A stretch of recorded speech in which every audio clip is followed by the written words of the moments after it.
There is a man, a myth, a legend. No one can progressively underload like he can. Legend has it that his growth is exponentially decreasing rapidly. No one can beat him. His bench press more powerful with more weight than my lateral raise. Or is it? I have been training for 2 years, as you can tell. 2 years! And I am nowhere near the strength of JacksFitness. Hello everybody and welcome back to another video. And in today's video, we're going to talk about JacksFitness. If you don't know who he is, he's a British influencer who became massive on TikTok and Instagram and the internet in general for being a really skinny guy trying to bulk up and build some mass. We've all been there. I was 2 years ago. I still am now, starting my journey at about 64 kilograms. Now, about 72 kilograms on the cut. JacksFit started off his journey in a quite a wholesome manner, learning how to lift weights, got a lot of help from different influencers, but then he ran into a few dramas. He accused one of his friends who had helped him on his journey of being a fake natty, and he has collabed with, on many occasions, with different OnlyFans models. He's also promised he's gonna lock in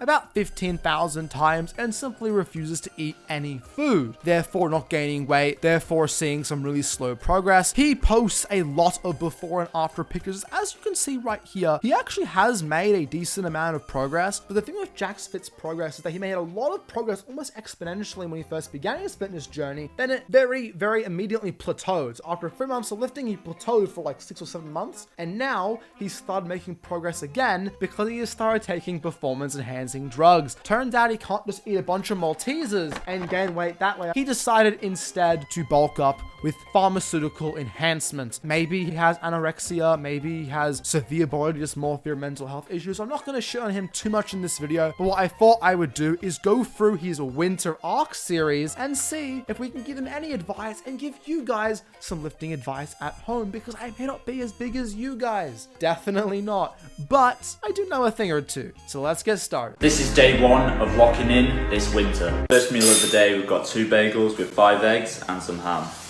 He eats a lot of very nutritious whole food meals, which is good, but he also eats a lot of protein. When you're really skinny trying to bulk up, just stick to 1.6 grams per kilo, because protein is very satiating. It keeps you full. You're going to run into the issue of not being able to eat a lot of food and not being able to get into that caloric surplus. His diet, for the most part, is very healthy, so I have to give him credit for that. Alright, so let's critique his form, shall we? We can't really see for 100% certainty because he is fast forwarding the footage, but it does look like he has some control over the eccentric, which is good. He is touching the bar to his chest, I believe. This is actually very good form. Typically he does have good form. His problem is more so consistency and not eating enough food. One nitpick though, when you bench, keep your ass on the seat. Once again, his form is quite good. He's going all the way down. He's controlling the eccentric, and he has a friend helping him out to just really push through those last few reps. It's so far so good. His form on the pec deck is okay. There's a problem with a pec deck where your biceps can actually affect your performance. Maybe thinking, well, nerding at 64, you must be a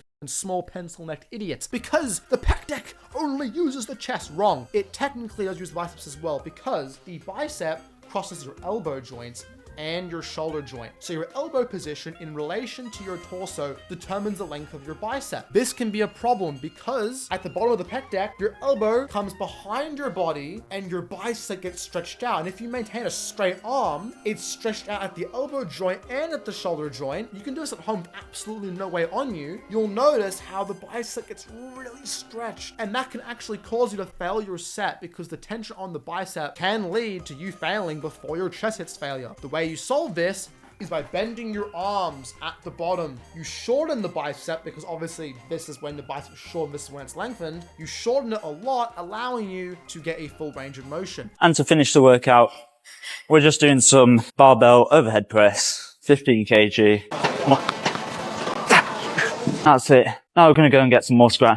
Meal number 2, we have some beef. This is a push workout. Where's triceps, mate? You gotta train your triceps. You want to get the horseshoe, right? So you gotta train them too, buddy. But so far, it was a decent push day. He's missing half of his arm. But other than that, this is a very good push day. Let's see if his next workout is just as good as this one. But the comments on JacksFit's channel, they're either completely insulting him or being very politically correct and are like, you made some progress. Good on you, buddy. For example, day 3, I have in fact lost weight. This is day 2 of locking in this winter. Meal number 1, an omelette with 4 eggs, some diced chicken, some cheese, and some ketchup. A lot of micronutrients, good macros, only problem, once again, it's not enough calories, mate. We're at the gym and we're starting the session off with some boxing.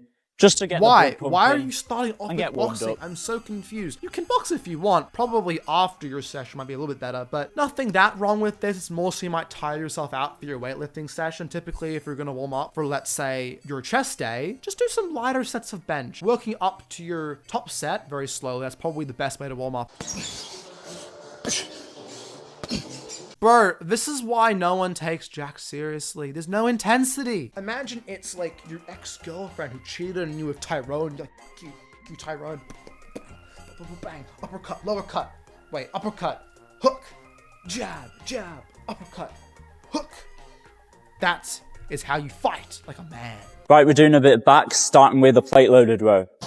Once again, his form is very good. He gets the full stretch. He goes to the full contraction. He controls the eccentric. He's doing well. This exercise targets the lats because his elbows are tucked into the side of his body. A lot of people don't know this, at least the people I know in the gym. Most people online know this, but if you want to hit the upper back and the mid back, elbows flared out on your rows. If you want to hit your lats, elbows. All right, we're doing lat pull downs, 40 kg. I'm going to try to aim for 10 reps. I'm going to lock in, so...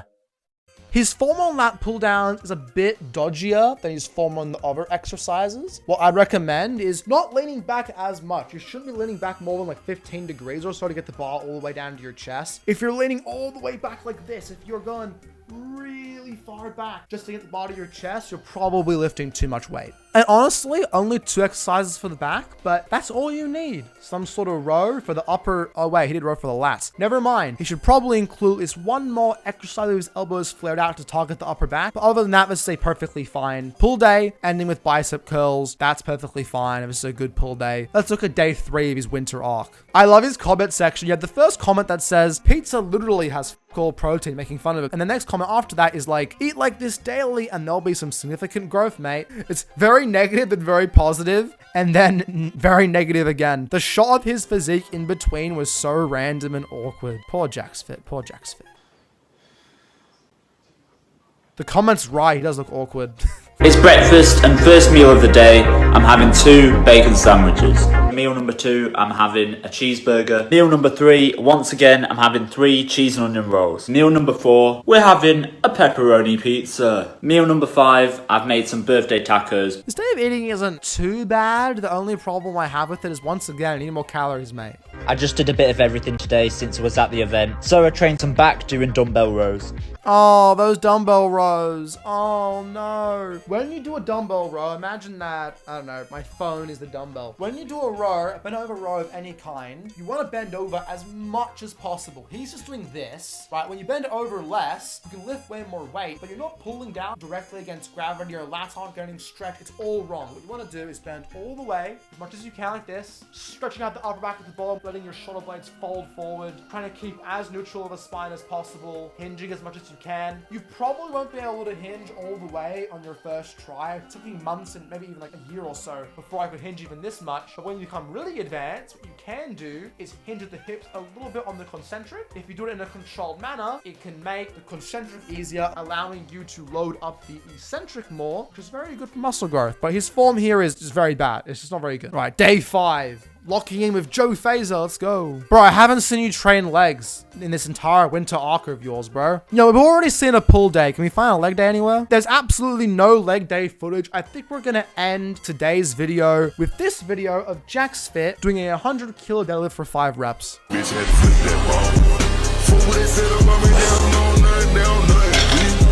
I'm in the lay on pushing 200, they playing on play. I love the comments here. Not heavy enough. Your spine can handle more. Okay, so his form in the deadlifts isn't very good because typically when you're lifting max loads, you want to keep your spine straight as possible. You want to have very little rounding, particularly the upper back. When you're rounding your upper back a lot and rounding your lower back a lot as well, you're just asking to get injured, especially when you're handling max weight. But honestly, for his body weight, 100 kilos is actually not too bad. For his body weight, that's almost 1.5 times his body weight. It's not actually actually too bad. Anyway, that is the end of this video right here. I know I'm just a pencil neck, but I hope you appreciate some of the advice I have given out. Thank you guys for watching. This is one of the first videos I am uploading on this new channel, so please leave a like, comment, and subscribe for more. But for now, I'll see you all in the next video. Goodbye, everybody.